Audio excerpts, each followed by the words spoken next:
नमस्ते मेरे भाई, आप सभी का स्वागत है आपके अपने चैनल पर। मेरे भाई, इस चैनल पर नए हो तो अभी सब्सक्राइब कर लो, क्योंकि मैं इस चैनल पर आपके लिए रीजनिंग का बिल्कुल फ्री बैच लेकर आ रहा हूं। जैसे हमने पहले कराया था ना, एक दिन में एक चैप्टर खत्म, लगभग 2.5-3 घंटे हम क्लास लेते थे, वही मैं दोबारा करने जा रहा हूं। 25 दिन में पूरी रीजनिंग खत्म करेंगे, एक दिन में एक चैप्टर। और आपको पता है हमारी क्लासेस बड़ी क्लासेस होती हैं, 2.5 से 3 घंटे क्लास चलेगी और पूरा एक चैप्टर तोड़ेंगे हम। यानी आपको रीजनिंग का डर बिल्कुल खत्म हो जाएगा। और आप सब अगर मुझसे पढ़ें तो आपको पता होगा कि सिंगल क्वेश्चन हमारी क्लास से बाहर नहीं जा सकता। ये हम करके दिखाएंगे। बहुत जल्दी आपको इस चैनल पर एक इवेंट देखने को मिलेगा, उसमें हम ये चीज अनाउंस भी करेंगे अपने इस बैच के बारे में। लेकिन वो सिर्फ एक पॉइंट है जो मैंने आपको अभी बता दिया। उस इवेंट में बहुत सारे सरप्राइज होंगे जिनको देखकर आप बहुत खुश होने वाले हैं। तो बहुत जल्दी आपके रेलवे के इसी चैनल पर आपको एक इवेंट मिलेगा, तो उससे जुड़ना मत भूलना दोस्त। चैनल पर नए हो सब्सक्राइब कर लो। आते हैं आज के वीडियो का जो मुद्दा है मेरे भाई, वो है आज के न्यूज़पेपर की कटिंग। आज न्यूज़पेपर की कटिंग में एक चीज आपने जरूर देखी होगी कि आरआरबी ग्रुप डी में 45% बच्चे एग्जाम नहीं दे रहे। यानी 45% बच्चे एग्जाम देने ही नहीं गए, एग्जाम छोड़ दिया उन्होंने जी। अब रीजन क्या बताए जा रहे हैं? कई न्यूज़पेपर लिख रहे हैं कि एग्जाम का लेवल टफ है, करंट अफेयर का ज्यादा वेटेज है, इस वजह से बच्चे एग्जाम देने नहीं जा रहे।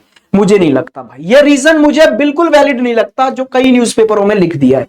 देखो, कोई चीज अगर टफ होती है ना तो वो सबके लिए टफ होती है। उसमें जो टॉपर बच्चा है ना उसके लिए भी वो चीज टफ है। तो ये रीजन तो मुझे इतना वैलिड नहीं लग रहा है। रीजन क्या हो सकता है? रीजन हो सकता है रेलवे की लापरवाही। अभी आपने देखा कि एसएससी की तरफ से एक नोटिस जारी किया गया, एसएससी और यूपीएससी की तरफ से, कि हम पारदर्शिता लाएंगे और प्रोसेस को इतना फास्ट कर देंगे कि 5 से 6 महीने के अंदर कंप्लीट प्रोसेस हो जाएगी और 6-7 महीने में हम ज्वाइनिंग तक बच्चे तक पहुंचा देंगे। लेकिन रेलवे क्या करने लग रहा है? आप समझिए, ये फॉर्म भराते हैं 2025 में और एग्जाम कराते हैं 2026 के एंड में, रिजल्ट देंगे 2027 में, ज्वाइनिंग कराएंगे 2028 में।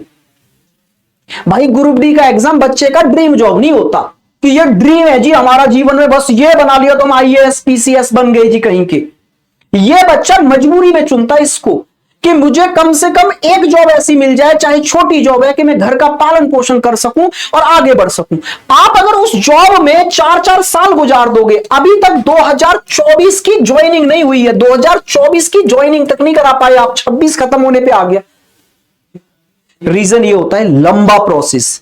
जब प्रोसेस बहुत लंबा हो जाता है ना तो बच्चे अपना गोल दूसरा सेट कर लेते हैं, टारगेट दूसरा सेट कर लेते हैं। हो सकता है इस बीच में जिन्होंने 25 में फॉर्म भरा हो उसमें से कई बच्चे जीडी में सिलेक्ट हो गए हो सकता है उसमें से कई बच्चे यूपी पुलिस में सिलेक्ट हो गए हों, इसके बाद फॉर्म आया और एग्जाम हो गया।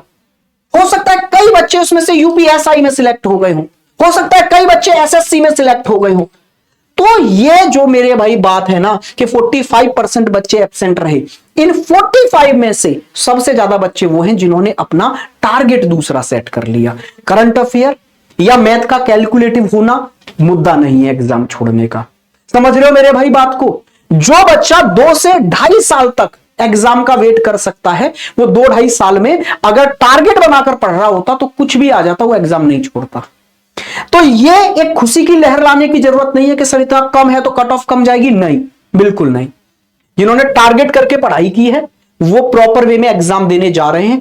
तो रीजन मैंने आपको बताया, लेट लतीफी। तो रेलवे को भी ये काम करना होगा। ग्रुप डी का एग्जाम हो जाए तो सब मिलकर एक बार दबाव बनाते हैं रेलवे पे फिर से, ठीक है? फिर से कोई ना कोई ट्विटर कैंपेन चलाते हैं, या मैं बात करूंगा राकेश सर से और अभिनय सर से कि इस चीज को, मुद्दे को और आगे बढ़ाया जाए और रेलवे मंत्री जी से भी इस चीज पर चर्चा की जाए कि थोड़ा सा फास्ट प्रोसेस करना होगा हमें इस चीज में। बच्चों का भरोसा टूट रहा है और वो दिखाई दे रहा है इन आंकड़ों में कि अगर 45% बच्चा एग्जाम देने नहीं जा रहा तो आप समझिए कितना बड़ा वेटेज हो गया ये आपके लिए। आप समझिए नीट का एग्जाम देखो, आप 22 लाख बच्चों ने फॉर्म भरा था और री एग्जाम की वजह से 20 लाख बैठे थे, तो 2 लाख नहीं बैठे थे सिर्फ। और उसके लिए मेरे भाई इतना बड़ा मुद्दा बनाया गया, इतनी बड़ी बात है ऑब्वियसली। अगर 2 लाख बच्चे नहीं दे रहे यानी वो सिस्टम से परेशान हो गए।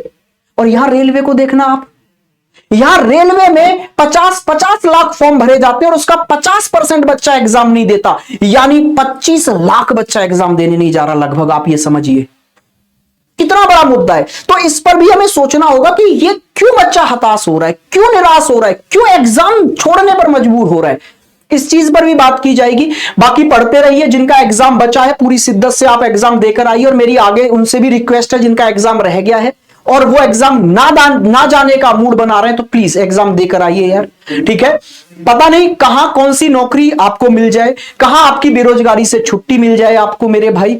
और ड्रीम जॉब तो नहीं कह सकता, लेकिन हाँ ऐसी जॉब तो है जिसमें सैलरी मिल जाएगी, घर चल जाएगा भाई। जीरो पर हो तो थोड़ा ऊपर उठकर आओगे। तो प्लीज एग्जाम देने जरूर जाओ दोस्त, एग्जाम बिल्कुल मत छोड़ो। बाकी पढ़ते रहो, आने वाले एग्जाम्स के लिए तैयारी करते रहो, ठीक है। तो मैं आपके लिए इस चैनल पर फ्री रीजनिंग का तो ला ही रहा हूं, उसमें कोई डाउट नहीं है। बाकी आपके यार दोस्त अगर आगे किसी एग्जाम की तैयारी करना चाहते हैं रेलवे के, तो मेरे भाई रेलवे का फाउंडेशन बैच कैरियर मिल पर आ चुका है, जिसकी मंडे से क्लासेस स्टार्ट होंगी। इंडिया की बेस्ट टीम आपको यहां मिलेगी, इतना मैं कह सकता हूं कि इससे बेहतरीन टीम किसी प्लेटफॉर्म के पास नहीं है, इससे एक्सपीरियंस टीम किसी प्लेटफॉर्म के पास नहीं है। सीनियर और यंग दोनों तरह के एक्सपीरियंस आपको इस टीम में मिलेंगे। तो आप यहां से जुड़िएगा और अपनी पढ़ाई को और बेहतरीन बनाइएगा। मिलते हैं मेरे भाई नेक्स्ट क्लास में। नमस्कार दोस्त।